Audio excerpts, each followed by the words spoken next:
শৃঙ্খলা ভেঙে আর্জেন্টিনার 2 ম্যাচে নিষিদ্ধ এমি মার্টিনেজ। প্রিয় দর্শক, অনুরোধ রইল ভিডিওটিতে একটি লাইক দিয়ে আমাদের ইউটিউব চ্যানেলটি সাবস্ক্রাইব করে দিবেন এবং ভিডিওটি সম্পর্কে আপনার মূল্যবান মতামত কমেন্টস করে জানাবেন। বিতর্ক যেন এমিলিয়ানো মার্টিনেজের নিত্যসঙ্গী। বিশ্বকাপ জয়ী আর্জেন্টাইন গোলকিপার এমি মার্টিনেজ আবারও আলোচনায় এলেন নেতিবাচক কারণে। আপত্তিকর আচরণ ও ফিফার ফেয়ার প্লে নীতি ভাঙ্গার কারণে তাকে 2 ম্যাচের জন্য নিষিদ্ধ করেছে ফিফার শৃঙ্খলা বিষয়ক কমিটি।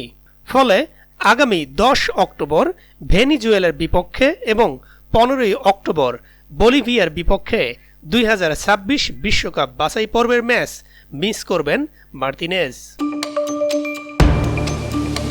স্পট কিকে আর মানসিকতার দিক থেকে অনন্য উচ্চতায় চলে যাওয়া এমিলিয়ানো মার্টিনেজ বিশ্বকাপ জয়ের পর অশালীন ভঙ্গিতে ধরে রেখেছিলেন সেরা গোলরক্ষকের গোল্ডেন গ্লাভস ট্রফি।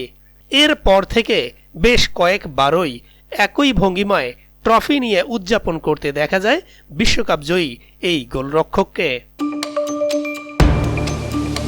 সবশেষ 2024 সালে কোপা আমেরিকা জেতার পরও একইভাবে অশালীন ভঙ্গিতে করেছিলেন ট্রফি জয়ের উদযাপন।